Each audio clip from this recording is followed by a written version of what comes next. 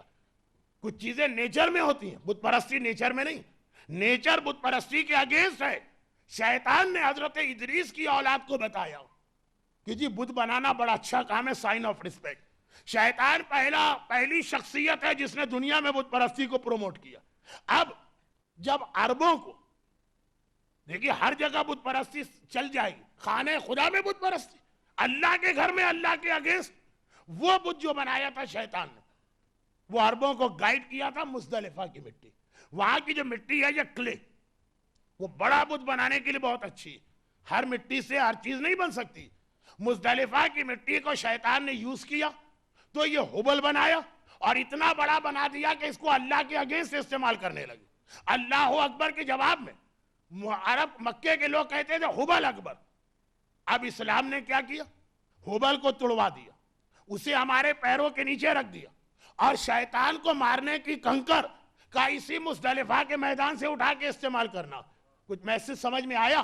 جس مزدلفہ کی مٹی کو, جس مزدلفہ کے گراؤنڈ کو, جس مزدلفہ کو شیطان نے بت پرستی کے لیے یعنی اگینسٹ اللہ استعمال کیا, کہا کہ مومن کی ڈیوٹی ہے اسی مزدلفہ کی مٹی کو اٹھا کر اگینسٹ شیطان استعمال کرے.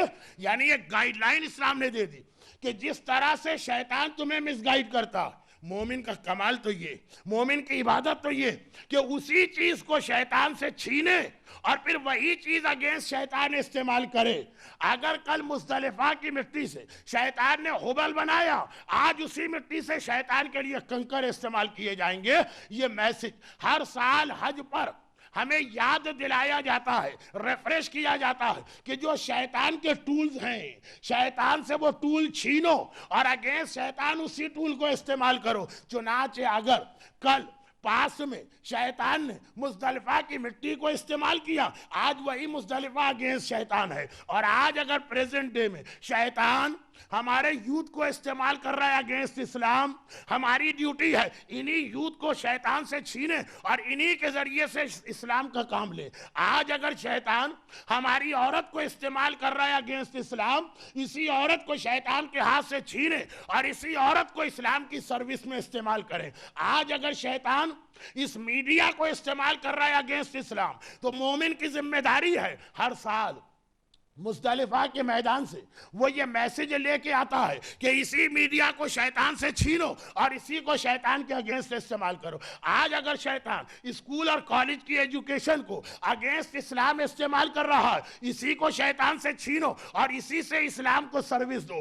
آج اگر شیطان اس انٹرنیٹ اور کمپیوٹر کو اگینسٹ اسلام استعمال کر رہا ہے، اسی کو شیطان سے چھینو اور اسی کے ذریعے شیطان کا مقابلہ کرو اور اسلام کو سروس دو۔ ان شارٹ جس طریقے سے شیطان ہم میں پینیٹریٹ کر رہا ہے، ہمیں اسلام کے راستے سے ہٹا رہا، اسلام کی صحیح سروس یہ ہے اور حج کا میسج یہ ہے کہ وہی شیطان والی چیز شیطان سے چھیننا ہے اور شیطان کے اگینسٹ استعمال کرنا ہے، اسلام کی سروس میں استعمال کرنا ہے۔ یعنی دوسرے الفاظ میں آج ویسٹ میں رہنے والے کی سب سے بڑی ذمہ داری پہلے تو یہ کہ وہ دیکھے کہ شیطان کہاں سے ہم پہ اٹیک کر رہا ہے۔ ایک جلدی ایک لسٹ تو میں نے بتا دی، سب سے زیادہ ہماری عورتوں کو یوز کیا جا رہا، پھر ہمارے یوز کے اوپر اٹیک ہو رہا، پھر تعلیم ایجوکیشن جس میں کوئی خرابی نہیں، لیکن اس کا سیٹ اپ اس طرح بنایا گیا کہ ہمارے بچوں کو برین واش کر رہا۔ انٹرنیٹ جتنی دیر آپ کا بچہ اس پہ بیٹھتا، چانسز ہیں کہ 99% وہ شیطان کے ہاتھ میں یوز ہو رہا اور ایسی سائٹس پہ جا رہا۔ گھبرانے کی ضرورت نہیں، پینک میں جانے کی ضرورت نہیں، سرنڈر کرنے کی ضرورت نہیں ہے۔ مزدلفہ کا میسج لے کے آئیے کہ یہی ساری چیزیں اسی انداز سے ہم اسلام کی سروس میں استعمال کریں گے، اور یہی کربلا کا میسج، یہ مزدلفہ کا بھی میسج ہے اور یہ کربلا کا بھی میسج ہے۔ کربلا میں بھی یہی تھا، جو یزید نے اگینسٹ اسلام اور اگینسٹ حسین حملہ کیا، اسی طریقے سے اس کو جواب دیا گیا۔ الگ سے کوئی فورسز نہیں آئی تھی حسین کی مدد کے لیے، کربلا میں فرشتے نہیں آئے تھے۔ although they were ready to come to help، حسین نے روک دیا تھا کہ نہیں، یہ نہ مزدلفہ کا میسج ہے، نہ کربلا کا میسج ہے، نہ اسلام کا میسج۔ یزید جس طرح اٹیک کر رہا ہے ہم اس کو اسی طرح سے رپلائی دیں گے۔ فرشتے نہیں بلائے گئے، جن، although بہت ویک حدیثیں ہیں لیکن ہیں تو، کہ جنوں کی فوج بھی ہیلپ کرنے آ رہی ہے، روک دیا گیا کہ نہیں، ہم یزید کو جواب یزید کی ٹرمز میں دیں گے۔ چنانچہ یزید کربلا کو یوز کیا اگینسٹ حسین، اور اس دن سے لے کے قیامت تک کربلا ایک سمبل بن گیا سیکریفائس کا۔ بعد کے بادشاہوں کی ہسٹری پڑھیے، کربلا سے سب گھبراتے تھے۔ یہ جو کربلا جاتا ہے ایک ایسی اسپرٹ لے کے آتا کہ پھر اسے موت کا ڈر بھی نہیں رہتا۔ حسین، یزید نے کس چیز کو استعمال کیا اگینسٹ حسین، پوری ڈیٹیل میں نہیں جا رہا ہوں۔ اس نے اس چیز کو استعمال کیا کہ کوفہ اور شام کے درباروں اور بازاروں میں حسین کی اولاد کی ایسی انسلٹ کی جائے، ایسی انسلٹ کی جائے، انہیں قیدی بنا کر، اور انہی قیدیوں نے ایسا جہاد کیا کہ کوفہ اور شام کے بازاروں میں یزید لے کر آیا تھا اپنے پرپس کے لیے، اور وہی اس کے اگینسٹ چلا گیا۔ اگر یزید اس جہاد کو کربلا میں فنش کر دیتا تو شاید اتنے جلد یزید کا اینڈ نہ آتا۔ یزید کی موت کربلا ہے، مگر کربلا سے زیادہ اس کا ریزن کوفہ اور شام کے بازاروں میں زینب و سجاد کا جہاد۔ یزید اس نے یہ سوچا کہ مردوں کو تو میں نے مار دیا، کربلا کی عورتوں کو اتنا ڈرا دو، اتنا ڈی مورالائز کر دو کہ آئندہ یہ اپنے بچوں کو یہ میسج دیں کہ خبردار یزید کے سامنے نہ جانا، جنہیں اس نے بہت ہی ویک سمجھا اور جن کو اس نے ڈی مورالائز یا ڈرانا چاہا، انہی زینب و سکینہ نے ایسا جذبہ پیدا کیا کہ قیامت تک جو اسلام کو سروس دینے اٹھتا وہ انہی کے نام کا نعرہ لگا کے میدان میں آتا. یزید جس طرح سے اگینسٹ اسلام اور اگینسٹ کربلا جو ٹولز استعمال کر رہا ہے, جو مینز استعمال کر رہا ہے, انہی کے ذریعے سے یزید کا مقابلہ کیا گیا. مگر ایک اس کے اندر بڑی عجیب بات ہو گئی جو سمجھ میں نہیں آ رہی.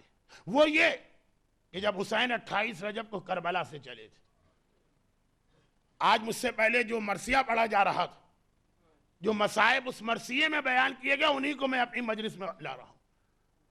جب حسین نے یہ ڈیسیشن لیا کہ ہمیں مدینے سے چلنا, تو بہت ہی سنسیئر لوگ, بعض فیملی ممبرز وہ آتے اور کہتے کہ آقا آپ جائیے, جو جہاد آپ کو کرنا ہے, آپ امام معصوم, لیکن اکیلے جائیے, عورتوں کو لے کے نہ جائیے, بچوں کو لے کے نہ جائیے. اور حسین نے ہر ایک کو ایک ہی رپلائی دیا, جو جہاد میں کرنا چاہتا ہوں اس میں جتنی ضرورت مردوں کی ہے اس سے زیادہ ضرورت عورتوں اور بچوں کی ہے. یہ جہاد خالی عباس کے بازوؤں سے فتح نہیں ہوگا, اس کے لیے سکینہ کے رخسار بھی چاہیے جس میں ظالم تماچے مارے. یہ جہاد خالی علی اکبر کے کلیجے میں برچھی لگنے سے کمپلیٹ نہیں ہوگا, اس کے لیے زینب و ام کلثوم کے بازوؤں کی رسیاں بھی چاہیے. کہا یہ میرے جہاد کا بہت ہی امپورٹنٹ پارٹ ہے. کتاب نہضت الحسین ایک کتاب ہے, اس سے یہ روایت پڑھ رہا ہوں. چنانچہ حسین سب لوگوں کی ایڈوائس ریفیوز کر دیا اور اعلان کیا کہ سب میرے ساتھ چلیں گے, عورتیں بھی چلیں گی اور بچے بھی چلیں گے. اب ذرا سوچئے چائلڈ سائیکولوجی. ایک باپ ہے, اس کی 6 اولادیں, وہ 3 کو ایک چیز دے اور 3 کو نہ دے تو ٹھیک ہے, صبر آ جاتا. 4 کو دے اور 2 کو نہ دے تب بھی یہ 2 برداشت کر لیں گے. لیکن اگر ایک باپ اپنی اولاد سے کہے سب کو ملے گا, اونلی ون, صرف ایک کو کہہ دے تمہیں نہیں ملے گا, وہ بھی اگر بڑا ہو تو الگ بات ہے, چھوٹا بچہ وہ گھبرا جاتا. میرے بابا نے مجھے کیوں سنگل آؤٹ کیا؟ حسین نے کہا سب میرے ساتھ چلیں گے, فاطمہ صغرا تم تیاری نہ کرنا, تمہیں لے کے نہیں جاؤں گا. صغرا, آج مرثیے میں صغرا کے مصائب بیان ہو رہے تھے. صغرا تم میرے ساتھ نہیں جاؤ گی. صغرا بیچاری پریشان, ارے میرا بابا مجھے اکیلا چھوڑ کے کیوں جا رہا؟ اگر یہ کہا جائے کہ صغرا لڑکی ہیں اور بڑا ٹف جہاد ہے, تو لڑکیاں تو اور بھی ہیں, سکینہ بھی لڑکی ہیں, کبرا بھی لڑکی ہیں. جب دوسری لڑکیاں جا سکتی ہیں تو یہ کیوں نہیں جا سکتی؟ شاید اس لیے کہ صغرا بیمار ہیں. بیمار تو میرا چوتھا امام سجاد بھی ہے, جب ایک بیمار جا سکتا ہے تو دوسرا کیوں نہیں جا سکتا؟ شاید اس لیے کہ ایج کم ہے. ارے صغرا کی ایج کتنی ہی کم کیوں نہ ہو, اصغر سے زیادہ تو کم نہیں ہے نا. جب 2 ویک کا علی اصغر جا سکتا, سمجھ میں نہیں آتا. لیکن پھر اس روایت نے سمجھا دیا. جب حسین نے آ کر کہا بیویوں میری صغرا میرے ساتھ نہیں جائے گی, جاؤ اسے خدا حافظ کہو, اور دیکھو کوئی صغرا کی سفارش لے کے نہ آئے. اچھا صغرا نے دل میں یہی انٹینشن کی, بیویاں آئیں گی نا, ان سے کہوں گی بابا سے میری سفارش کر دے. لیکن ہر بیوی آتی ہے, بڑی جلدی صغرا کو خدا حافظ کہتی ہے, فوراً چلی جاتی ہے. صغرا کو ٹائم ہی نہیں مل رہا. لیکن آخر میں صغرا نے دیکھا, آخر میں سب سے آخر میں میری مہربان پھوپھی ثانیہ زہرا زینب کبرا میرے حجرے میں آئیں. اس سے پہلے کہ زینب خدا حافظ کہیں, صغرا نے بڑھ کے پھوپھی کا دامن پکڑ لیا.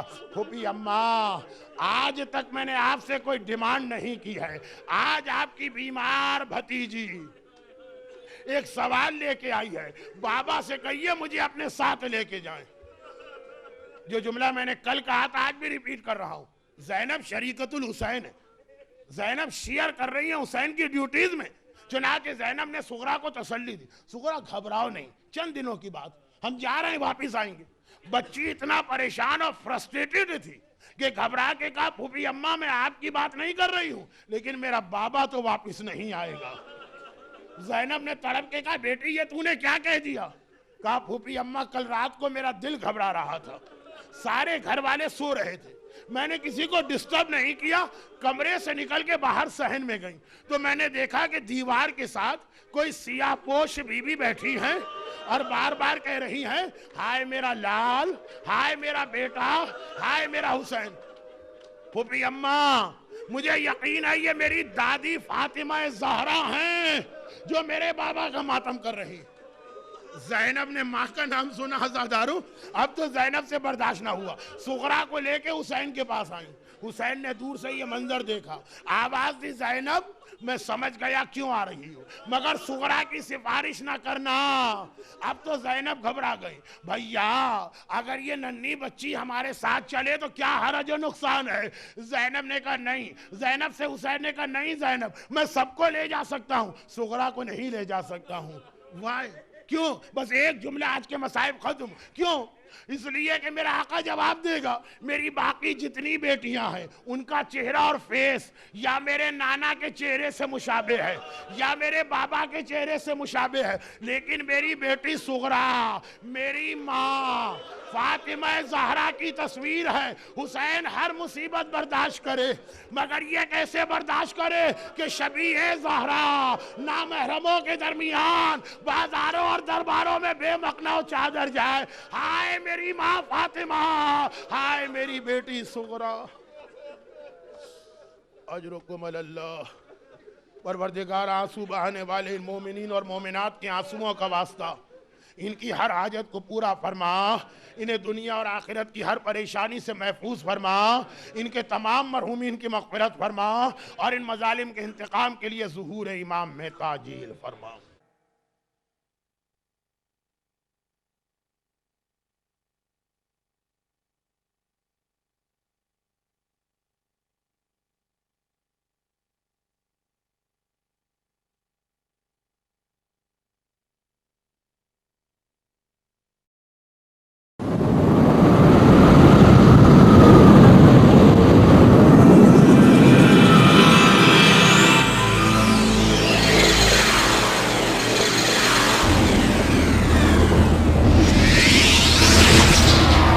ورلڈ اسلامک نیٹ ورک پیش کرتا ہے دنیا کے مشہور علماء اکرام کی نایاب تقریریں۔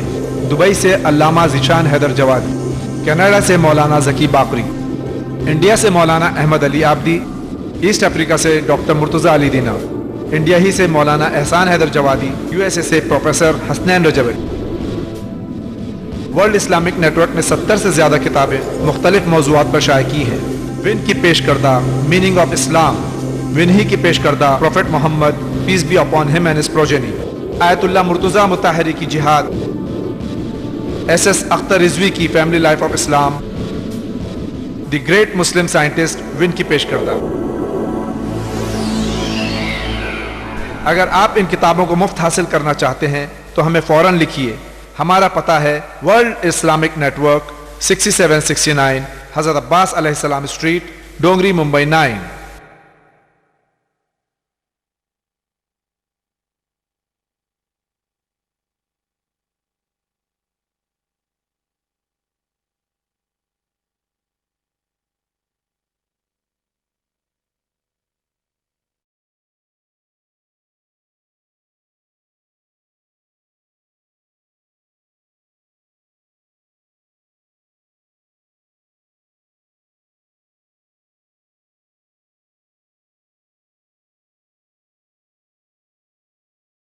اعوذ باللہ من الشیطان اللعین الرجیم، بسم اللہ الرحمن الرحیم، الحمدللہ رب العالمین والصلاة والسلام علی سید المرسلین ابی القاسم محمد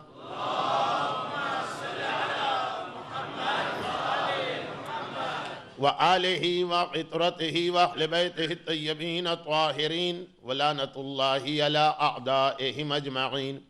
اما بعد فقد قال اللہ الحکیم فی محکم کتابہ الکریم، بسم اللہ الرحمن الرحیم، ومن یبتغی غیر الاسلام دینا فلن يقبل منہ وہو فی الآخرۃ من الخاسرین۔ وقال سبحانہ وتعالی فلا وربک لا یؤمنون حتی یحکموک فیما شجر بینہم ثم لا یجدوا فی انفسہم حرجا مما قضیت ویسلموا تسلیما۔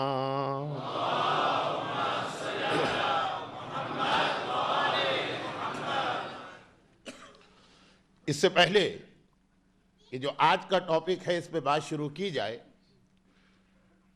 کل کی مجلس میں ایک حدیث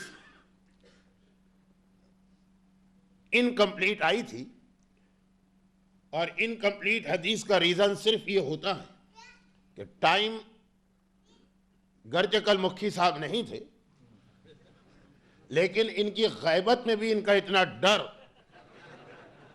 ذہن میں رہتا ہے کہ کاش اگر ہم اپنے زمانے کے امام کی غیبت میں امام کا اتنا خیال کر لیں.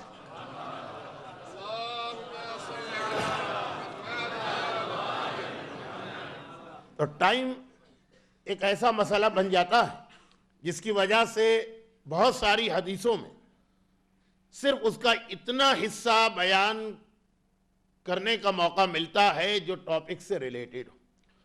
لیکن چونکہ اتنے سارے مومنین نے بعد میں اس کے بارے میں سوال کیا، اس لیے جلدی جلدی پہلے اس حدیث کو کمپلیٹ کیا جائے، اور پھر آج سورہ آل عمران کی اس آیت کے ایک اور حصے کو یا ایک اور اسپیکٹ کو آپ کے سامنے پیش کیا جائے. آیت یہ ہے کہ جو اسلام کے علاوہ کسی اور دین کی پیروی کرے گا تو اس سے کچھ قبول نہ کیا جائے گا. اللہ کے پاس صرف ایک دین ہے جس کا نام ہے اسلام. لیکن یہ اسلام کیا؟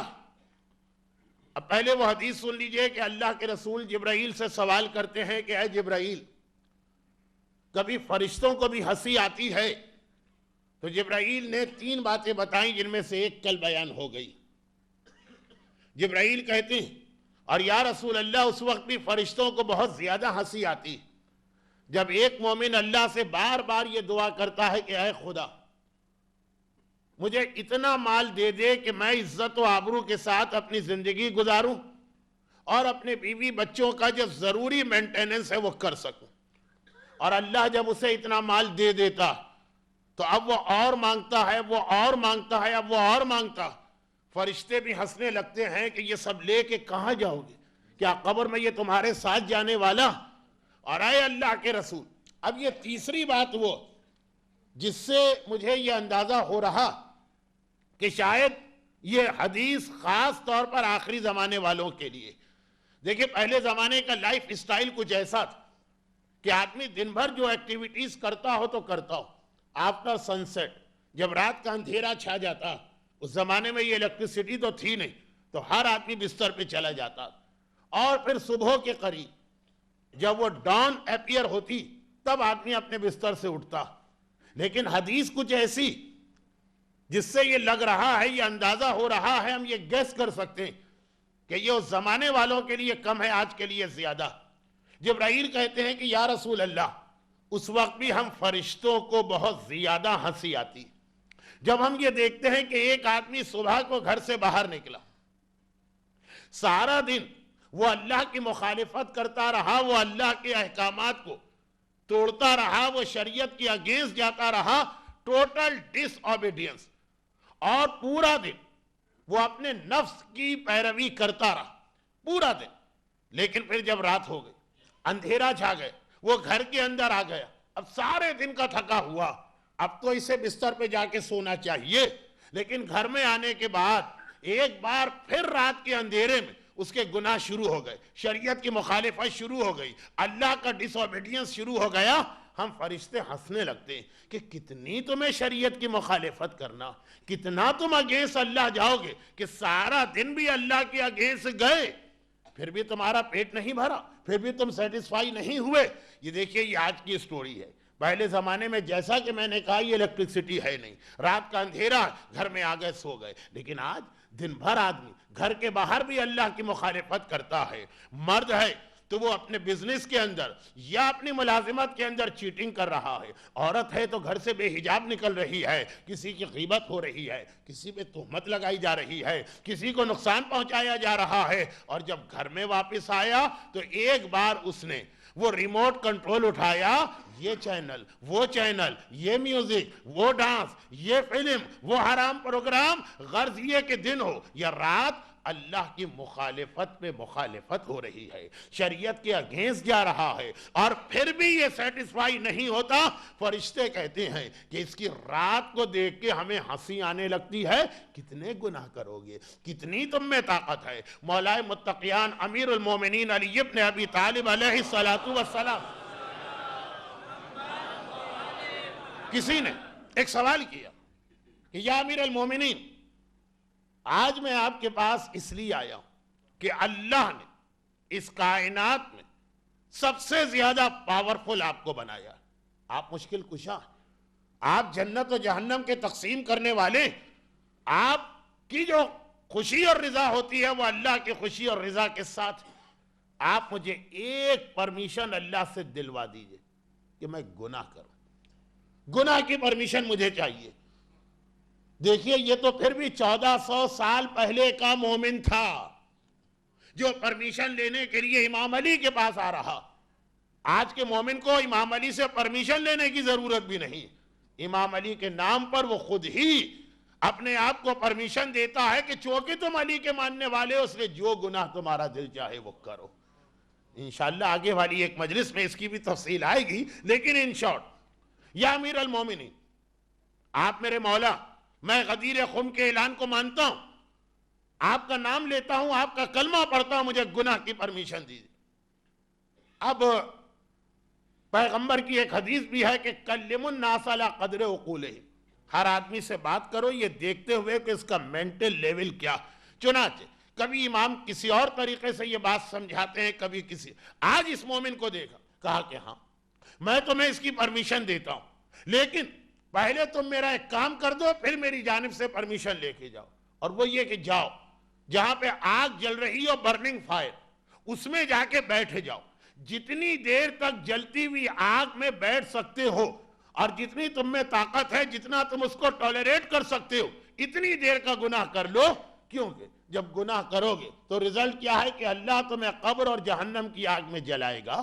تو جتنی تم میں طاقت، جتنی آگ تم برداشت کر سکتے ہو، اتنی دیر کا گناہ کرو۔ جبکہ یہ ذہن میں رکھیے گا کہ ایک حدیث میں صرف ہم کو سمجھانے کے لیے یہ ورڈنگ آئی ہے کہ جہنم کی آگ کو اللہ نے 70 ٹائمز کولڈ واٹر سے دھویا دھویا دھویا دھویا، تو پھر وہ اتنی ٹھنڈی ہوئی کہ یہ دنیا کی آگ بن گئی ہے۔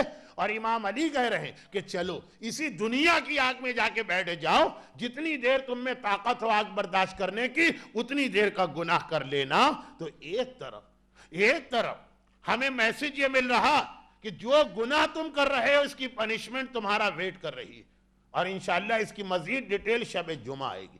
شب جمعہ قبر کی رات، شب جمعہ موت کو یاد کرنے کی رات، شب جمعہ توبہ کرنے کی رات، چنانچہ مزید ڈیٹیل اس میں آئے گی۔ آج صرف اتنی سی بات، یہ فرشتے کہتے ہیں کہ اے اتنے کمزور انسان کہ ایک گناہ کی پنشمنٹ تو برداشت نہیں کر سکتا ہے، سارا دن تو نے گناہ کیا اور پھر بھی تیرا پیٹ نہیں بھرا، کہ جب گھر میں واپس آیا ہے تو کم سے کم اب رات کو تو گناہ بند کر دے۔ یہاں پہ دوسرے ٹائپ کے گناہ شروع ہو گئے۔ فرشتوں کو ہنسی آنے لگتی ہے کہ ایک طرف یہ کتنا ویک انسان، کتنا کمزور انسان، اور دوسری جانب یہ کتنی بڑی پنشمنٹ کے لیے اپنے آپ کو تیار کر رہا ہے ڈیلی۔ تو یہ تین وہ موقع ہیں جب فرشتے بھی ہنستے ہیں، مگر اس سے زیادہ فرشتوں کو اس وقت ہنسی آتی ہوگی۔ یہ حدیث میں تو نہیں، یہ میرا گیس ہے کہ جب ایک آدمی کو دیکھا کہ ابھی ایک دن پہلے عرفات کے میدان میں رو رو کے گڑ گڑا کے اللہ سے اپنے سارے زندگی کے گناہوں کی توبہ کر رہا، ابھی ایک دن پہلے دیکھا کہ خانہ کعبہ کا پردہ پکڑ کے رو رہا، ابھی ایک ویک پہلے دیکھا کہ مدینے میں روضہ رسول کے پاس کھڑا، جس زمانے میں زری کے پاس جا کر ٹچ کرنے کی پرمیشن تھی، اس وقت زری سے اپنے آپ کو ٹچ کر کے، آج کل روک دیتے ہیں ذرا ڈسٹینس پہ، رسول اللہ کو بار بار ایڈریس کر کے اپنے گناہوں کی معافی مانگ رہا۔ اور پھر ادھر ابھی جدہ ایئرپورٹ پہ قدم نہیں رکھا اور پتا چلا کہ وہ ساری توبہ ختم، وہ سارا رونا ختم۔ نہ صرف یہ کہ گناہ اسٹارٹ ہوئے، بلکہ حاجی صاحب تو اور زیادہ بڑے گناہ کیا کرتے ہیں۔ چنانچہ یہ آپ لوگوں کے لیے نہیں، لیکن اوورآل سب سے زیادہ حجاب میں نے جدہ ایئرپورٹ پہ اترتے دیکھیں. پورے حج کے درمیان ایسا عورت کا حجاب کہ ایک بال نظر نہیں آ رہا. اور جدہ ایئرپورٹ پہ دیکھی سب سے زیادہ داڑیاں شیپ ہوتی بھی میں نے جدہ ایئرپورٹ کے اوپر دیکھی. کہ پورے حج میں معلوم ہوا کہ کسی طریقے سے صحیح داڑھی رکھ لی, لیکن اپنے گھر جانے سے پہلے گناہ اسٹارٹ کر کے جانا. حج جس پہ آج مجھے بات نہیں کرنا, یہ حج آج تو خالی ایک لانچنگ پیڈ بن رہا ہے دوسرے ٹاپک کے لیے. حج, راوی نے پوچھا کہ فرزند رسول میں حج کر کے آ گیا, لیکن اب میرا دل جو ہے وہ سیٹسفائی نہیں ہو رہا کہ پتہ نہیں اللہ نے ہمارے حج کو قبول کیا ہے کہ قبول نہیں کیا. عمل کر لینا, نیکی کر لینا is not enough جب تک کہ یہ عمل قبول نہ ہو. دیکھیے دنیا کی سب سے بڑی نیکی کیا ہوگی؟ خانہ کعبہ کو بلڈ کرنا. ایک مسجد, ایک امام باڑہ, ایک یتیم خانہ, نیکی کا کوئی کام, کوئی بلڈنگ, کوئی پروجیکٹ, مگر خانہ کعبہ کو بلڈ کرنا یہ کتنی بڑی نیکی. جس وقت حضرت ابراہیم خانہ کعبہ کو بلڈ کر رہے ہیں اس وقت بھی ابراہیم خلیل خدا ہیں. یہ اتنا گریٹ ٹائٹل ہے, اتنا گریٹ ٹائٹل ہے خلیل. ٹائم نہیں ہے کہ میں اس کو سمجھاؤں. اللہ نے کہا یہ میرا دوست ہے. اتنا عظیم ہائیسٹ اسٹیٹس آفٹر ہمارے رسول 1,24,124,000 انبیاء میں سب سے زیادہ ہائی اسٹیٹس ابراہیم کا. اوورآل نہیں, اوورآل ابراہیم 15 نمبر پر ہے. پہلے 14 معصوم, 15ویں حضرت ابراہیم. مگر اتنا بڑا نیکی کا کام کر رہے ہیں اور زبان پہ دعا کیا, دماغ کے اندر پریشانی کیا ہے؟ وَإِذْ يَرْفَعُ إِبْرَاهِيمُ الْقَوَاعِدَ مِنَ الْبَيْتِ وَإِسْمَاعِيلُ رَبَّنَا تَقَبَّلْ مِنَّا إِنَّكَ أَنْتَ السَّمِيعُ الْعَلِيمُ. سورہ بقرہ. یاد کرو وہ ٹائم جب ابراہیم اور اسماعیل خانہ کعبہ کی جو والز تھی, دیواریں تھی, اس کو اونچا کر رہے ہیں اور بار بار ایک دعا مانگ رہے ہیں, اے خدا ہمارے عمل کو قبول کر لے. خانہ کعبہ بنانا بھی بیکار ہے, ویسٹیج ٹائم کا. اگر اللہ نے اسے قبول نہ کیا تو خانہ خدا تک جانا کافی نہیں ہے. حج کر لینا is not enough, اسے قبول ہونا چاہیے. راوی کہتا ہے مولا میں حج کر کے آ گیا. آج کل کا وی آئی پی حج نہیں, لگژریس حج نہیں, پہلے زمانے کا حج ہوتا تھا. راوی کہتا ہے مولا میں حج کر کے آ گیا ہوں, اور اب بار بار میرے ذہن میں یہی پرابلم آ رہا کہ اللہ نے میرا حج قبول کیا ہے کہ نہیں, ایکسیپٹڈ بائی اللہ اور ناٹ. یہ مسئلہ حج کے اسٹارٹنگ میں بھی ہے, یا مسئلہ حج کے اینڈ میں بھی ہے. اسٹارٹنگ کی حدیث تو آپ نے بہت سنی ہوگی نا, کہ ساری دنیا سے لوگ آ رہے ہیں. حج ہو کہ عمرہ اسٹارٹ کہاں سے ہوتا؟ کہاں سے اسٹارٹ ہوتا ہے؟ جب آدمی لبیک اللہم لبیک کہتا, احرام کا ڈریس پہنتا ہے. احرام the dress is not the starting of حج جب تک کہ اپنی زبان پہ لبیک نہ لائے. مجتہدین اور مراجع ایک جملہ لکھتے ہیں کہ لبیک کا حج میں وہی اسٹیٹس ہے جو تکبیرۃ الاحرام کا اسٹیٹس نماز کے اندر. نماز اسٹارٹ نہیں ہوتی ہے جب تک کہ آپ تکبیرۃ الاحرام نہ کہیں. تو لبیک کہنے سے ساری دنیا آئی ہے حج پر, ساری دنیا حج پر آئی ہے, لبیک کہہ رہے ہیں خوشی کے ساتھ. مگر امام معصوم لبیک کہہ رہے ہیں اور لوگوں نے دیکھا کہ امام بے ہوش ہو کے زمین پہ گر پڑے. ایک نہیں 2 یا 3 معصومین کے واقعات میں یہ حدیث آئی. لوگ گھبرا گئے. پورا گروپ ہمارا حج کے لیے جا رہا, ہم لوگ مسجد شجرہ پہنچے اور لبیک کہا, اور پتا چلا کہ ہم میں سے ایک آدمی بے ہوش ہو کے زمین پہ گر گیا. سب لوگ اپنا تلبیہ چھوڑ کے اس کی طرف جائیں گے, دیکھیں گے کیا بیماری, کیوں ایسا ہوا. لوگ آئے امام کی طرف, اور جب امام نے آنکھیں کھولی لوگوں نے کہا فرزند رسول آپ کی طبیعت تو ٹھیک ہے, یہ آپ بے ہوش کیوں ہو گئے؟ دیکھیں یہ حج کا ابھی جسٹ اسٹارٹنگ. اور امام کہتے ہیں کہ میرے دل میں خیال آیا کہ میں کہتا ہوں لبیک یعنی حاضر ہوں, اور اگر اللہ کہہ دے لا لبیک نہیں چاہیے مجھے تیری حاضری, اللہ اگر مجھے اپنی دربار سے ریفیوز کر کے نکال دے تو میں کہاں جاؤں گا. یہ حج کا اسٹارٹنگ ہے. وہاں بھی آدمی کے مغز میں یہ خیال ہونا چاہیے کہ اتنی دور سے ویزا ٹکٹ لے کر خرچہ کر کے آ جانا از ناٹ اینف. آپ لبیک کہیں, اللہ آپ کو ایکسیپٹ کرے اپنے یہاں, اور حج کمپلیٹ ہونے کے بعد بھی یہی خیال ہو کہ حج تو کر لیا, پتا نہیں یہ حج ایکسپٹڈ بائی اللہ اور ناٹ. راوی نے کہا مولا کیسے پتا چلے کہ میرا حج قبول ہے کہ نہیں؟ ویسے تو قرآن نے اس کے بارے میں ایک شارٹ جواب دیا, یوم تبلی السرائر, قیامت کا دن ہے کہ جب یہ ساری سیکرٹ باتیں وہاں کھلیں گی, وہاں پتا چلے گا کس کا عمل قبول ہے کہ نہیں, کون مومن ہے کون ہپوکریٹ ہے. خالی زبان سے مومن کہہ دینا تو اس ناٹ انف, لیکن حج کے کانٹیکس میں امام نے کہا کہ نہیں, بہت آسان ایک سائن ہے یہ دیکھنے کی کہ حج ایکسپٹڈ بائی اللہ اور ناٹ.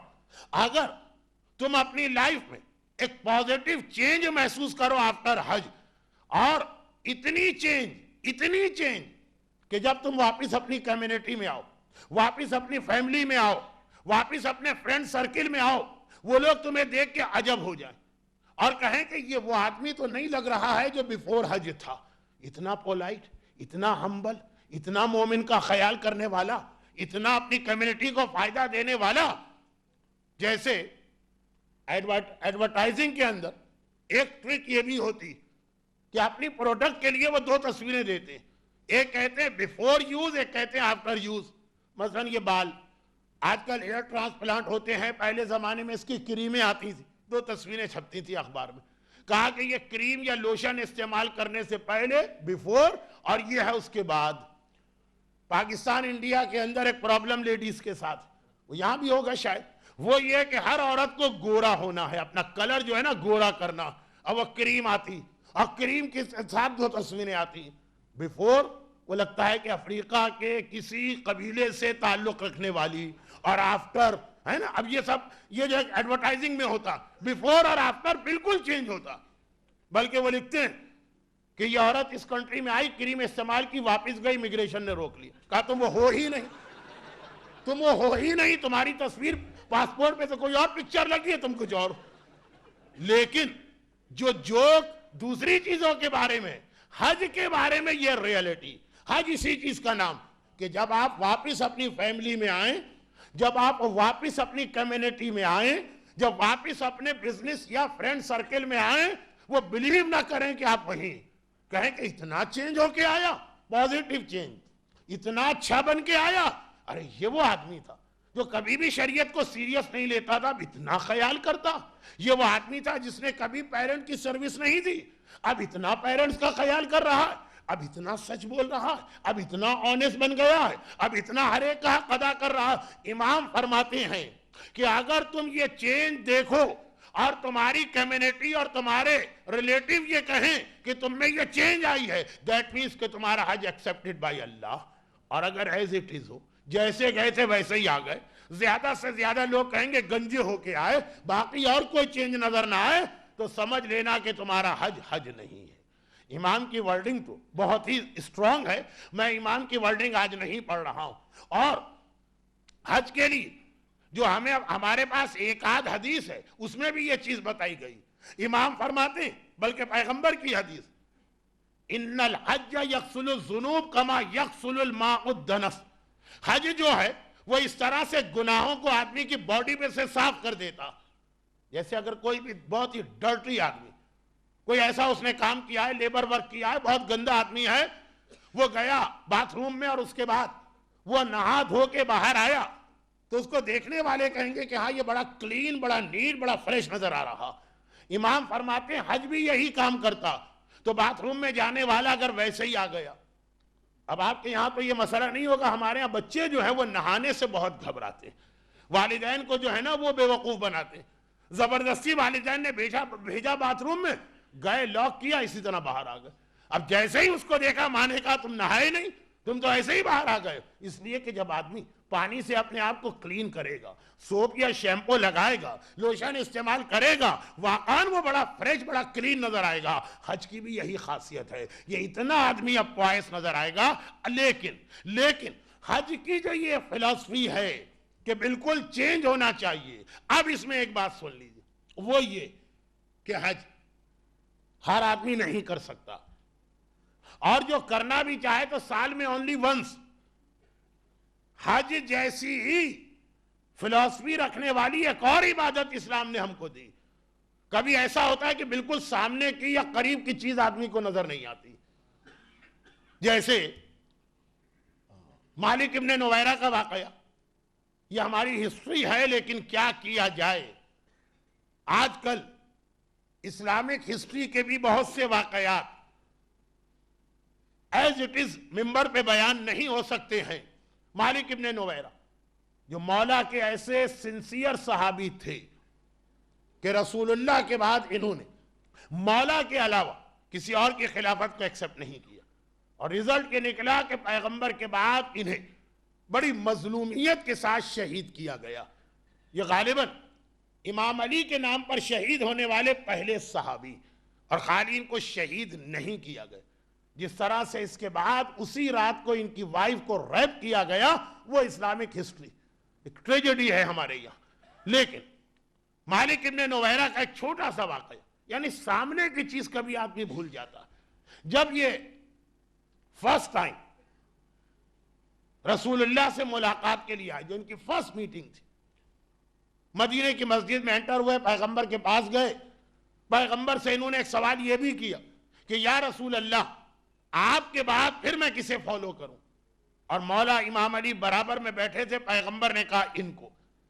چنانچہ مرتے دم تک امام علی پر رہے۔ خیر، اب وہ بہت ڈیٹیل نہ ہو جائے، مالک ابن نویرہ پیغمبر سے ملاقات کرتے ہیں، پیغمبر کے بعد پیغمبر کے سکسیسر کا نام معلوم کرتے ہیں، اور واپس باہر نکلے۔ اب مسجد سے باہر جا رہے ہیں، مالک باہر جا رہے ہیں، اور پیغمبر نے مالک ابن نویرہ کو دیکھا اور آہستہ سے کہا کہ اگر کوئی آدمی 100% جنتی کو دیکھنا چاہے، تو 100% کنفرم جنتی ہے، تو اس کو دیکھ لیں۔ مالک کو نہیں پتا پیغمبر ان کے بارے میں کیا کامنٹ کر رہے ہیں۔ وہ آہستہ آہستہ سلولی مسجد سے باہر نکلے۔ پیغمبر کے پاس جو صحابی بیٹھے تھے، انہوں نے یہ جملہ سن لیا، ان میں سے کچھ اٹھے اور دوڑ کے گئے مالک کے پاس۔ جب مالک مسجد کے باہر اپنے اونٹ کو تیار کر رہے تھے، اور جانے کے بعد کہا کہ اے مالک، ہمارے لیے دعا کرو، ہمیں تمہاری دعا کی ضرورت۔ مالک گھبرا کے کہا کہ میں اتنی دیر مسجد میں رہا، اس وقت تم نے مجھے کوئی اٹینشن ہی نہ دی، اب جب میں باہر آ کے جا رہا ہوں تو تم مجھ سے دعا کروا رہے ہو۔ وائی؟ کہا اس لیے کہ ہمیں اس وقت معلوم نہیں تھا کہ تمہارا اسٹیٹس کیا۔ تمہارے جانے کے بعد پیغمبر نے تمہارے بارے میں کہا کہ یہ کنفرم جنتی، 100% شیورٹی، اس لیے ہم دوڑ کے آئے۔ مالک نے ایک مرتبہ بڑا سرپرائز، ایسٹونشڈ، حیرت کے ساتھ ان کو دیکھا، کہا کہ میرے پاس کیوں آ رہے؟ اس لیے کہ رسول اللہ نے میرا پریس کیا۔ ارے رسول کی وجہ سے میرا اسٹیٹس اتنا ہائی ہوا، تم ان کے سامنے بیٹھے ہو، مجھ سے دعا کروا رہے ہو، میرے بجائے رسول سے کہنا چاہیے۔ جب رسول کے کہنے سے میرا اسٹیٹس ہائی ہو رہا ہے، تو خود رسول کا اسٹیٹس کتنا ہائی ہے؟ دعا کروانا ہے تو ان سے کرواؤ، سامنے والے کو چھوڑ کے دور والے کی طرف دوڑ کے چلے آ رہے ہیں۔ کبھی ایسا ہی ہوتا۔ وہ حدیث بھی آپ نے سنی ہوگی، ایک آدمی اس کا ہاتھ پیرالائز ہو گیا، ہاتھ پیرالائز ہو گیا، اس نے ہر دعا کی، اس نے ہر دوا کی۔ امام کا زمانہ، جتنی دعائیں اسلام میں ہے بیماری کو ٹھیک کرنے کی، سب کرنے۔ ایک دن امام کے پاس آئے، کہا مولا میری ساری زندگی اب بیکار ہو گئی ہے، ڈس ایبلڈ، ہینڈی کیپ، ہاتھ پیرالائز، مولا کوئی ایسی دعا کیجئے کہ ایٹ ونس میں ٹھیک ہو جاؤں۔ امام نے کہا میرے قریب آؤ، اسے قریب بلائے، اور ایک بار اس کے ہاتھ پہ پڑھ کے کچھ پھونکا، اور فوراً اس کا ہاتھ ٹھیک ہو گیا۔ وہ خوشی کی عالم میں دوڑتا ہوا باہر چلا گیا، اپنے دوستوں میں گیا، ریلیٹیوز میں گیا، کمیونٹی میں گیا، اپنے ٹرائب میں گیا۔ لوگوں نے دیکھا ایک امپاسبل بات اتنے جلدی، کیونکہ یہ پیرالائز کا علاج خاصا ٹائم لیتا ہے اگر پراپر علاج ہو جائے تب بھی، اور یہ سیکنڈز میں ٹھیک ہو کے آئے۔ لوگوں نے کہا یہ تو بتاؤ کہ بھائی یہ دعا کیا تھی جو امام نے تمہارے ہاتھ پہ پڑھی، کہ اگر بعد میں کبھی ہمیں یہ پرابلم پیش آ جائے۔ اس نے کہا ہاں یہ تو میں بھول گیا، امام سے پوچھ رہا، اتنا خوش ہو گیا تھا۔ وہ امام کے پاس آئے، کہا فرزند رسول کون سی اسپیشل دعا آپ نے پڑھی تھی؟ ساری دعائیں تو میں کر چکا ہوں، کوئی بہت ہی اسپیشل قسم کی دعا ہوگی۔ کبھی ایسا ہوتا ہے بالکل سامنے کی دعا آدمی بھول جاتا۔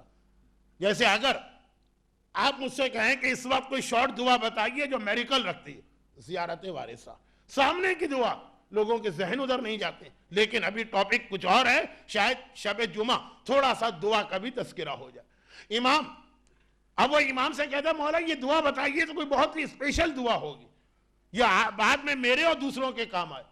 امام نے فرمایا کہ میں نے تو تیرے ہاتھ پہ وہ دعا پڑھی تھی کہ اگر کسی مردے پر بھی پڑھ دی جائے تو وہ زندہ ہو سکتا، اتنی اس دعا کے اندر پاور ہے، اتنی اسٹرانگ دعا۔ اب تو اور زیادہ سسپینس میں یہ چلا گیا، مولا وہ کوئی بہت ہی اسپیشل دعا ہوگی، شاید کسی کو معلوم نہ ہو، جو مردے کو زندہ کر دے۔ ہاتھ کا میریکل تو وہ خود دیکھ رہا، مولا وہ ہے کیا دعا؟ امام نے کہا میں نے الحمد کا سورہ تیرے ہاتھ پہ پڑھا تھا، جس میں اتنی پاور ہے کہ مردے پہ پڑھا جائے تو مردہ بھی زندہ ہو سکتا۔ اس نے سنا، بہت ہی جیسے بالکل اس کو پسند نہ آیا، حقارت کے ساتھ کہا مولا یہ الحمد کا سورہ جو صبح شام ہم پڑھتے رہتے ہیں، اس میں اتنی طاقت ہے، مجھے یقین نہیں آ رہا۔ اور ایک دم اس کا ہاتھ دوبارہ پیرالائز ہوا۔ امام نے کہا اب یہ کبھی ٹھیک نہیں ہو سکے گا۔ وہ ایک الگ چیز، دعا کی ایک فلسفی، لیکن الحمد اتنی طاقتور دعا ہے کہ مردے کو زندہ کر دے۔ لوگ آتے ہیں مولانا فلاں پرابلم فلاں پرابلم فلاں پرابلم، دعا بتائی، سامنے کی دعا۔ مالک ابن نویرہ کہہ رہے ہیں تمہارے سامنے رسول اللہ بیٹھے، ان کی طرف نہیں جا رہے، انہوں نے ایک جملہ میرے پریزنگ میں کہہ دیا تو دوڑ کے میرے پاس آ رہے۔ کبھی سامنے کی چیز آدمی بھول جاتا۔ حج جو اسلام کی پوری فلسفی بتا رہا، کھانا کیا ہے، پہننا کیا ہے، رہنا کیا ہے، کس طرح سے ٹرین ہو کے اللہ کو اوبے کرنا، مگر حج سے زیادہ یہ والی ٹریننگ ایک ایسی عبادت میں ہے جو صبح و شام ہم کرتے ہیں، اور آج تک ہم نے ریئلائز ہی نہیں کیا۔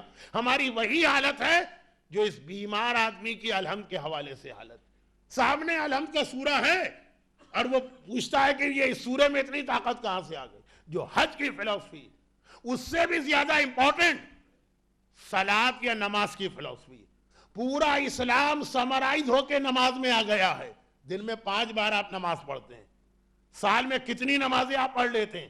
حج تو اگر آپ ایوری ایئر جا رہے ہیں تب بھی سال میں ایک ہوتا ہے، اور نماز 365 ملٹیپلائی بائی 5، صبح و شام نماز پڑھتے ہیں، اور یہ اندازہ نہیں ہوتا کہ اس نماز میں وہی ساری فلسفی اور میسیجز ہے جو حج کے لیے۔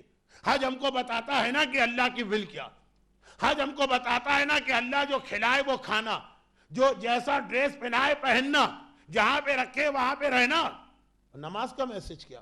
نماز بھی تو ہم کو یہی سکھاتی ہے، نماز کی بھی تو یہی ٹریننگ ہے، اور صبح و شام ہے نماز، a complete code of practice، a complete اسلام اس نماز کے اندر۔ یہی وجہ کہ روایتوں میں بے نمازی کو کافر کہا گیا، اس سینس میں نہیں کہ جو نجس ہوتا ہے اور جس سے نکاح غلط ہے، لیکن کیونکہ پورا اسلام نماز کے اندر، تو جس نے نماز کو نہ سمجھا، جس نے نماز کو نہ پڑھا، اس کا اسلام سے کیا تعلق؟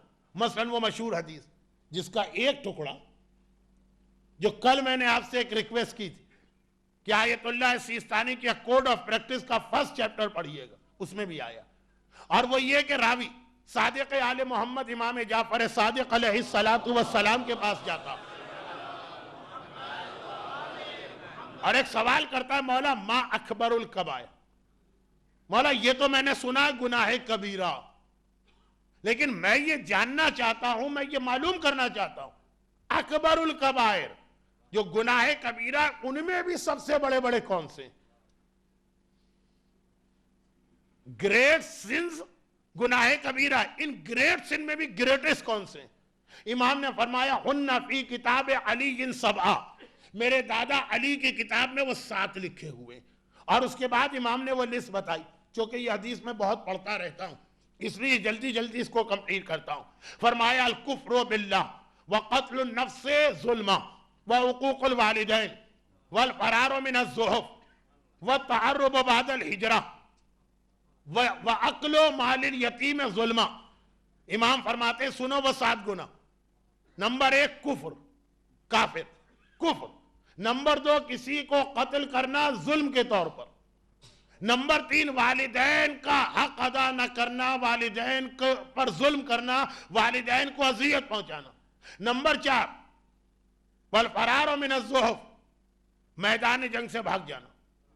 نمبر 5 اکل مال الیتیم ظلمہ، یتیم کے مال کو کھا جانا۔ نمبر 6 اکل الربا، سود خوری، کہ آج کی پوری دنیا کی اکنامکس جس سود پر. اور نمبر 7 والتعرب بعد الہجرہ, ایسے ملک میں رہتے ہوئے جہاں تم اسلام پہ پریکٹس کر سکتے ہو, مائگریشن کر کے ایسے ملک میں جانا جہاں پہ اسلام پہ پریکٹس کرنا ممکن نہیں ہو رہا. کہ 7 بڑے گناہ, یہ جو آخری گناہ ہے تعرب بعد الہجرہ, یہی حضرت آیت اللہ سیستانی کی اس کتاب کوڈ آف پریکٹس کا پہلا چیپٹر ہے. لیکن ابھی تو راوی کی حیرت, he was very surprised, مولا آج تک تو میں نے تمام بڑوں سے یہ سنا, علماء ہوں, والدین ہوں, کمیونٹی کے بڑے ہوں, سب سے یہ سنا کہ نماز بہت بڑی عبادت اور ترک صلاۃ بہت بڑا گناہ, بے نمازی بن جانا, اور آپ کے لسٹ میں نماز کا ذکر ہی نہیں ہے. امام نے فرمایا یہ بتاؤ سب سے پہلے میں نے کیا کہا تھا؟ کہ مولا آپ نے کہا تھا کفر. امام نے کہا میں نے بے نمازی کا تو ذکر کر دیا, من ترک صلاۃ متعمدا فقط کفر, جو جان بوجھ کے ایک نماز چھوڑ رہا ہے گویا کافر ہو رہا. ما بین الاسلام والکفر الا الصلاۃ, میرے جد نے یہ فرمایا کہ اسلام اور کفر میں فاصلہ کیا, صرف ایک نماز ہی تو ہے. یہ ڈفرینشیٹ کرتی ہے اسلام کو اور کفر کو. یہ یاد رکھیے قرآن کریم نے حج نہ کرنے والے کے لیے لفظ کافر استعمال کیا. یہ وہ والی ٹرمینالوجی نہیں ہے, لیکن بہرحال لفظ کافر آیا. وَلِلَّهِ عَلَى النَّاسِ حِجُّ الْبَيْتِ مَنِ اسْتَطَاعَ إِلَيْهِ سَبِيلًا وَمَنْ كَفَرَ, اللہ کا ایک حق ہے کہ حج کرو, اور جو حج نہ کرے وَمَنْ كَفَرَ, جو کفر اختیار کرے.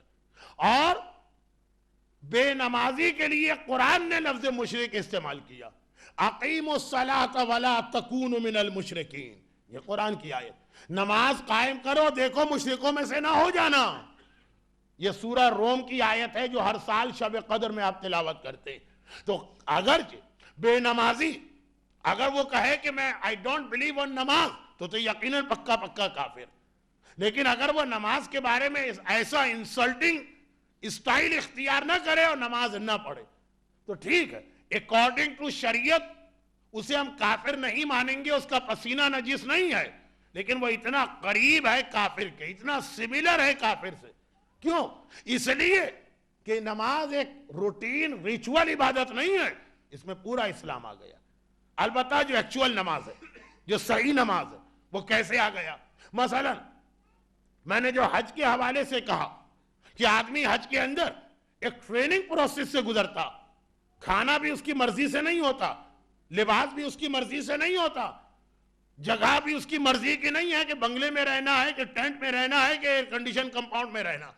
جیسا اللہ آرڈر دے اکارڈنگ ٹو Allah's will. نماز میں بھی تو یہی ہوتا. ادھر آپ نے اللہ اکبر کہا, آپ پر وہ ریسٹرکشنز آ جاتی ہیں کہ آپ کا ذہن بھی ادھر نہیں جاتا کہ اس کا میسج کیا. اللہ اکبر کہنے کے ساتھ ہی حرام چیز تو چھوڑیے, وہ ہیمبرگر کو تو چھوڑیں, حلال پاک اور پاکیزہ چیز.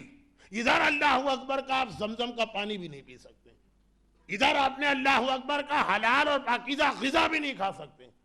نہ کھانے کی پرمیشن ہے نہ پانی پینے کی پرمیشن ہے, چاہے کتنی ہی پیاس کیوں نہ لگ رہی ہو. ہاں مر رہے ہیں وہ ایک الگ مسئلہ. جیسے ہی آپ نے اللہ اکبر کہا, دیکھیے یہ وہ ریسٹرکشنز ہیں جو ہمیں ٹرین کر رہی ہیں کہ اپنی زندگی گزارو اکارڈنگ ٹو Allah's will. مگر ہمارے ذہن میں میسیج ہی نہیں. ہم سمجھتے بس آؤ اللہ اکبر کہو, الحمد پڑھو, قل اللہ پڑھو, رکوع کرو, سجدہ کرو, یہ نماز ہو گئی. نماز ہو گئی, لیکن is this نماز accepted by اللہ؟ اس کا میسج جو ہیومن نیچر, نیچرل باتیں ہیں, اس پر بھی اسلام پابندی لگاتا ہے نماز میں. آپ نماز ہو گئی, حج میں یہ ریسٹرکشن نہیں ہے, طواف میں ہے, عرفات میں نہیں ہے, کسی بھی ڈائریکشن میں بیٹھ سکتے ہیں. نماز میں آپ اپنا ڈائریکشن بھی چینج نہیں کر سکتے. نماز میں آپ کسی سے باتیں بھی نہیں کر سکتے.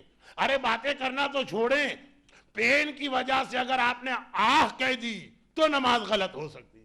نماز میں آپ ہنس نہیں سکتے ہیں, نماز میں آپ رو نہیں سکتے ہیں, نماز کے اندر آپ کے ہاتھوں کا اسٹائل اگر اگینسٹ شریعت ہو گیا تو نماز باطل ہے. نماز میں دعا مانگ سکتے ہیں. الحم کے بعد اگر آمین کہہ دیا تو آپ کی نماز غلط ہو گئی. یہ کیا؟ یہ ساری ٹریننگ ہے نماز کے بارے میں. 4 چھوٹی چھوٹی باتیں تو آج سمجھ لیجئے, کیونکہ پورا ٹاپک نماز کا نہیں. صرف یہ بتانا ہے کہ 2 دن سے میں حج کی بات کر رہا تھا, تو بعض لوگوں کو بڑی اچھی لگ رہی, کہا یہ بھی حج میں ہوتا, یہ بھی حج کا میسج. ارے حج سے زیادہ یہ نماز کا میسج ہے. ساری زندگی نماز پڑھی, آج تک پتہ ہی نہیں چلا کہ نماز کا پرپس کیا تھا. نماز سٹارٹ آپ نے کی اللہ اکبر سے, اور نماز کا اینڈ ہوتا ہے سجدے کی حالت. پھر وہ تشہد و سلام تو ہے. اللہ اکبر یہ خالی ایک سمپل سی ورڈنگ نہیں ہے. اگر آپ کے ذہن میں 2 باتیں آ جائیں کہ آپ کہہ کیا رہے ہیں, آپ کر کیا رہے ہیں, آپ کا ایکشن کیا ہے, آپ کی ورڈنگ کیا, کتنے ہی پرابلم آپ کے سالو ہو جائیں. آپ کہہ رہے ہیں اللہ اکبر, اللہ از گریٹ, بلکہ گریٹسٹ, اس کائنات میں سب سے بڑا اللہ. اصل میں تو ہے نا اللہ اکبر من کل شیء. آج ہم جگہ جگہ جو اسلام کے واجبات پہ کمپرومائز کر لیتے, حرام چیزوں کے اندر دوسروں سے کمپرومائز کر لیتے. کیوں؟ اسی لیے ہمارے دل میں فیئر آف اللہ نہیں ہے, فیئر فار ایوری ون. ہر ایک سے ڈرتے ہیں, ہر ایک سے گھبراتے ہیں. کسی کو یہ ڈر ہے کہ بزنس میں نقصان نہ پہنچ جائے, کسی کو یہ ڈر ہے کہ جاب اس سے مجھے فائر نہ کر دیا جائے, کسی کو یہ ڈر ہے کہ امیگریشن میں میرا کیس نہ بگڑ جائے, کسی کو یہ ڈر ہے کہ میرے ریلیٹیوز مجھ سے ناراض نہ ہو جائیں. اگر آپ ایک میرج سیرومنی میں جائیں اور کہہ دیں کہ مس گیدرنگ ہے, میں اس کو اٹینڈ نہیں کروں گا, کوئی ابو سفیان, کوئی ابو جہل نہیں آئے گا. آپ کا مومن بھائی آپ سے ناراض ہوگا. مومن بھائی چھوڑیں, سگا بھائی, ریل برادر, آپ نے اس کی انسلٹ کر دی. حتیٰ یہ کہ بعض جگہوں پہ تو اگر عورت کچھ بھی نہیں کہتی ہے, اٹینڈ بھی کر لیتی ہے میرج سیرومنی ود حجاب, تو ڈیمانڈ ہے کہ جی فوٹو کے وقت اپنا سر سے اسکارف اتاری.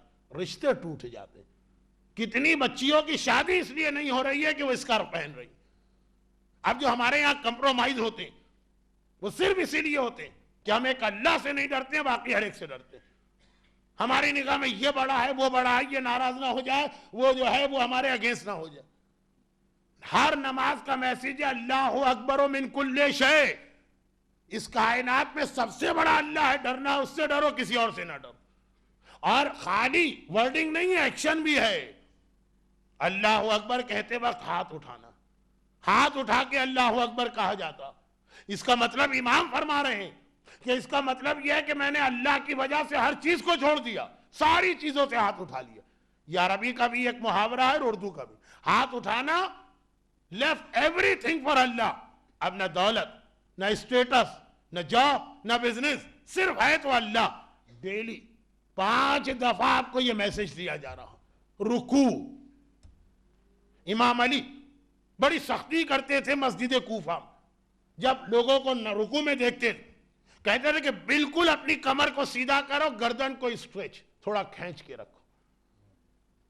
اور پہلے زمانے میں جب بادشاہ کسی کو قتل کرتے تھے تو اس کی گردن پہ تلوار چلاتے تھے, اور اس کے لیے تلوار چلانے کے لیے گردن کو کھینچنا پڑتا.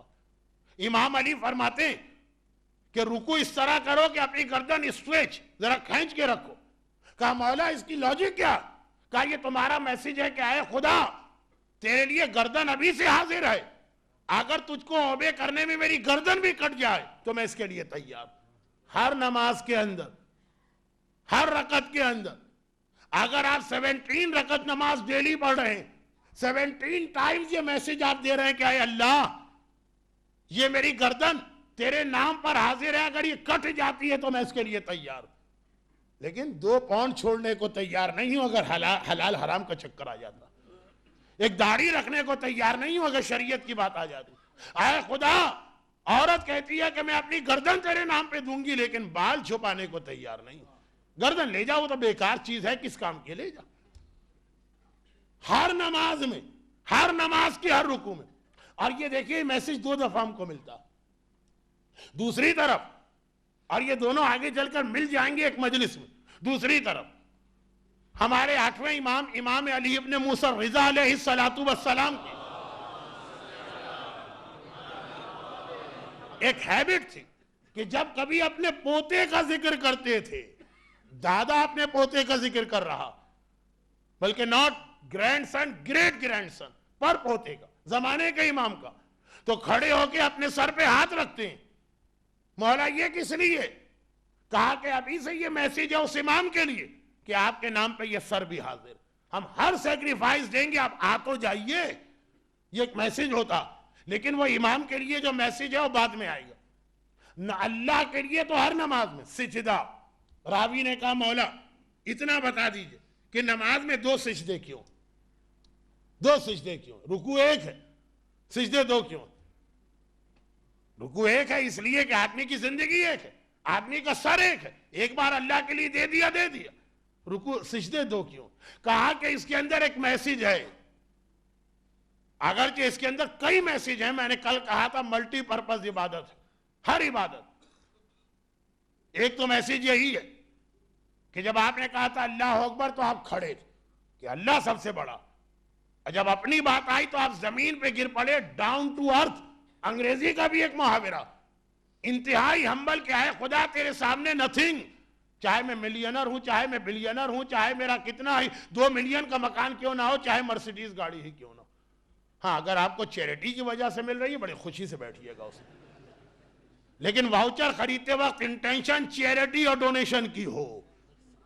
پھر سائیڈ میں آپ کو ایک گفٹ مل رہا ہے, یہ اللہ کا انعام ہے, نہ بھی ملے تو ہم خوش ہیں کہ ہمارا پیسہ چیریٹی میں گیا. یہ انٹینشن رکھنا ضروری ہے. تو اب آئیے کہ سجدہ کئی میسیج ہے, جن میں سے ایک میسیج امام فرماتے میسیج یہ ہے کہ پہلا سجدہ کیا, ہر چیز پہ سجدہ نہیں کر سکتے, اونلی آن ارتھ یا ارتھ پروڈکٹ. سجدہ کیا پھر بیٹھے پھر سجدے میں گئے. دیکھیں یہ واجب ہے, آپ یہ نہیں کر سکتے کہ سجدے میں ہے پہلا سجدہ کیا پھر بیٹھے نہیں, خالی تھوڑی گردن اٹھا کے دوبارہ رکھ دی, نماز باطل. آلدو یہ واجب ہے, غیر رکنی ہے لیکن واجب. سجدہ کر کے بیٹھنا ہے, دوبارہ سجدے میں جانا. ذرا میسیج سنی, امام فرما رہے ہیں کہ میسیج یہ ہے کہ اسی مٹی سے ہم پیدا ہوئے, دوبارہ اسی مٹی میں ہم کو واپس جانا. بلینر ہو کہ ملینر ہو, قبر اس کی اسی مٹی کے اندر بنے گی. مٹی سے آئے ہیں, مٹی میں جائیں گے, وہ تو خیر ایک الگ میسیج ہے. میسیج صرف یہ ہے کہ دنیا کی پوری لائف, مٹی سے آئے مٹی میں گئے, پوری دنیا کی لائف بس اتنا چھوٹا سا اسٹے جتنی دیر تم 2 سجدوں کے بیچ میں بیٹھتے ہو. یہ 2 سجدوں کے بیچ میں بیٹھنا یہ میسیج ہے کہ ہول لائف تمہاری آکھی زندگی بس اتنی ہے جتنی دیر تم 2 سجدوں کے بیچ میں بیٹھے ہو.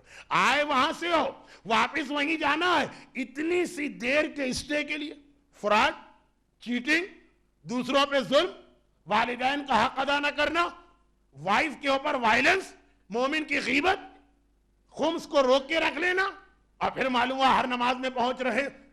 نماز میسیج دے رہی ہے کہ اتنی دیر کا تمہیں اس دنیا میں تمہارا اسٹے, پلک جھپکنے میں. کیا اس کے لیے آدمی کو اتنے سارے فراڈ اور شریعت کے اگینسٹ جانے کی ضرورت؟ اور پھر سنیے, یہ ہمارا آج کا ایک بہت بڑا پرابلم وہ یہ ہے کہ اللہ نے ہمیں زبان دی تو ہمیں یہ پتا نہیں کہ زبان کو کیسے یوز کرنا. نماز میں کچھ نمازیں ایسی ہیں کہ آدھی نماز میں آپ کو زور سے پڑھنا ہے, آدھی نماز میں آہستہ پڑھنا. میسیج مل رہا کہ زبان پہ بھی تمہارا کنٹرول نہیں ہے. جہاں اللہ کہے تو اپنی آواز کو لاؤڈ کرنا ہے, جہاں اللہ کہے تو اپنی آواز کو کم کرنا ہے. ہر ڈیبیٹ میں, ہر آرگومنٹ میں, ہر بحث میں, ہر لاجک میں نہیں جانا ہے. جہاں بولنے کی رضا ہے وہیں بول سکتے ہو. مرجع نے فلاں فتویٰ کیوں دیا, تمہیں رضا ہی نہیں ہے اس مسئلے پہ بولنے کی. شریعت میں فلاں چیز کیوں آئی, وائی, اس کا نن آف یور بزنس, اس سے ہمارا کوئی تعلق ہی نہیں ہے.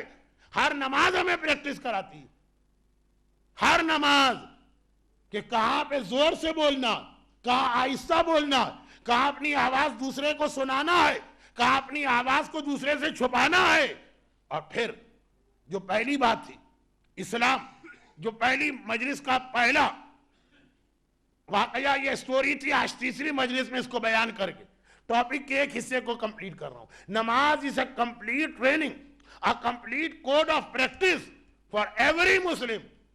نماز میں کھانا پینا منع, ہنسنا منع, بولنا منع, جو ڈائریکشن اللہ نے بتائی وہاں سے ہٹنا منع.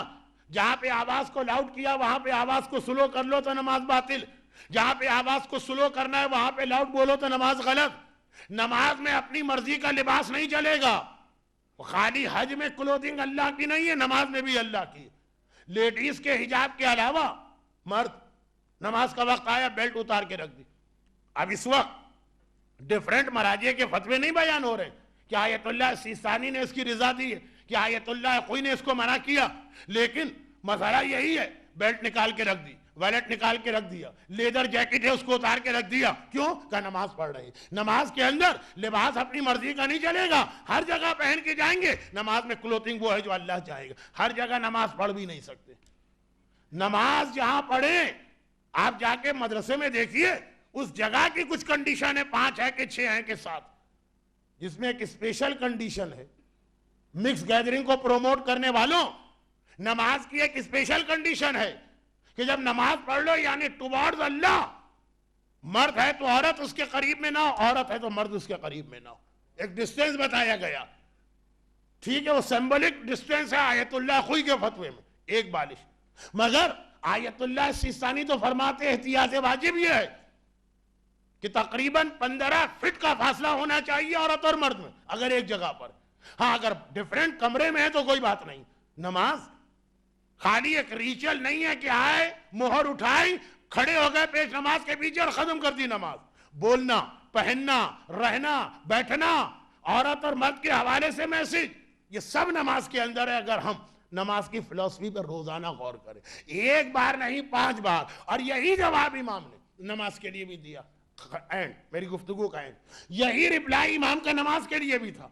مولا ہم نماز پڑھتے ہیں, پتہ نہیں نماز ایکسپٹڈ بائی اللہ اور نوٹ. امام نے کہا نماز کی ایسی ایگزامپل جیسے کسی آدمی کے گھر کے سامنے رننگ واٹر ہو اور وہ 5 مرتبہ دن میں جا کے باتھ لے تو کہیں سے وہ گندا یا ڈرٹی نظر آئے گا؟ ہر مرتبہ جب باہر نکلے گا اور نیٹ اور کلین ہو کے نکلے گا. ہر بار جب نماز پڑھ کے سینٹر اور مسجد کے باہر جاؤ گے اور زیادہ پوائس ہو کے جاؤ گے اور زیادہ متقی ہو کے جاؤ گے. یہ نہ ہو کہ جیسا نماز سے پہلے تھے ویسا ہی نماز کے بعد ہے. تو نماز عذاب سے بچ گئے, نماز پڑھنے کی وجہ سے قبول نہیں ہوئی نماز. وہی سارا میسج جو حج کا ہے وہ نماز کا ہے. ہاں 2 ڈیفرنس. پہلا یہ, پھر ریزن کیوں حج اور نماز میں لوگوں کو اتنی سمیلرٹی نظر نہیں آتی ہے. فرسٹ ریزن, نماز چونکہ بہت شارٹ ڈیوریشن ہوتا ہے, 4 منٹ 5 منٹ. حج 2 ویک 2.5 ویک تو وہ بڑی عبادت لگتی.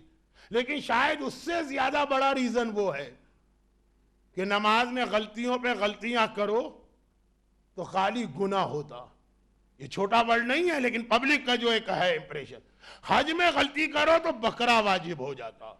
اللہ کا ڈر اگر ہوتا تو نماز کی غلطی پہ بھی آدمی اتنا ہی گھبراتا جتنا حج کی غلطی پہ گھبراتا. حج میں لوگ بہت گھبراتے مگر کس طرح سے وہ بھی سن لیجیے. ایک مومن آئے میرے پاس دوڑے دوڑے, جو میں نے پہلی مجلس میں کہا تھا وہی ایگزامپل لیکن بہت شارٹ کر کے. مولانا غضب ہو گئے. ہم بھی احرام کی حالت میں تھے, ہم نے ابھی طواف نہیں کیا تھا, وضو کرنے باتھ روم میں گئے, آئینے پہ نگاہ پڑ گئی, غضب ہو گیا. آئینہ دیکھنا تو حرام ہے. By mistake. میں نے کہا بائی مسٹیک آپ نے دیکھا نا؟ کچھ نہیں. کہا مولانا کوئی بکرا تو نہیں ہے؟ کہا بکرا نہیں. الحمدللہ. اس کی فکر نہیں ہے گناہ ہوا کہ نہیں ہوا. الحمدللہ. یعنی گناہ بھی جو لوگ کیا, جی مولانا آئینہ تو ہم نے جان بوجھ کے دیکھا تھا. میں نے کہا پھر بھی اس پہ کچھ بکرا نہیں. الحمدللہ بکرے سے بچ گئے. حج میں چونکہ بکرے کا ڈر ہے اور نماز میں اللہ کا ڈر ہوتا, اور بکرا جو ہے وہ زیادہ ہمارے نزدیک ڈینجرس چیز ہے اللہ کے مقابلے میں, اس لیے ہمیں نماز کے وہ بینیفٹ نہیں مل رہے. ورنہ ایک نماز, خالی اتنا سا مسئلہ آدمی سمجھ لے کہ اگر آپ نماز کے لیے وضو کر رہے ہیں اور وضو کا جو پانی ہے یہ برابر میں کسی کی پراپرٹی پہ جا کے گر رہا ہے جس سے آپ نے رضا نہیں لی, تو آپ کی نماز غلط ہے.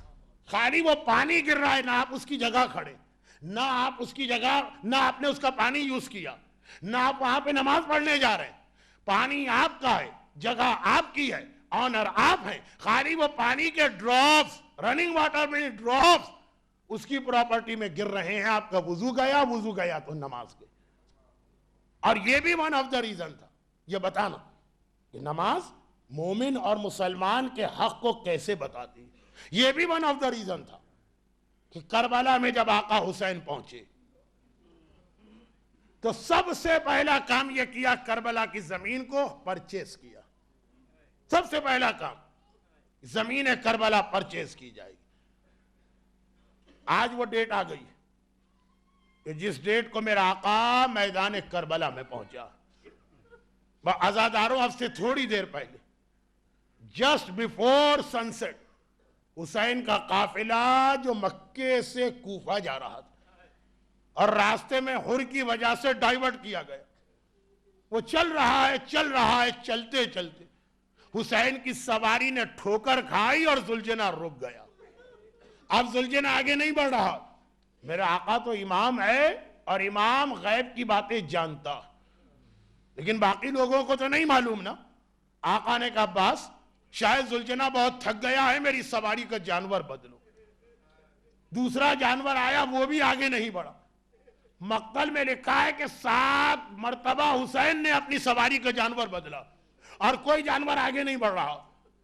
حسین نے کہا عباس ذرا دیکھو یہ کون سی جگہ ہے, جو قریب میں رہنے والے ہیں ان کو بلا کے لاؤ. بنی اسد کا قبیلہ وہاں رہتا. بنی اسد کا قبیلہ آیا. حسین نے پوچھا اس جگہ کا نام کیا؟ ایک آدمی نے کہا مولا ہم اسے نینوا کہتے ہیں. حسین نے کہا کوئی اور نام بھی ہوگا؟ کہا مولا ہم اسے غازریہ کہتے ہیں. کہا کہ کوئی اور نام بھی ہوگا؟ کہا کہ مولا ہم اسے شط الفرات کہتے ہیں.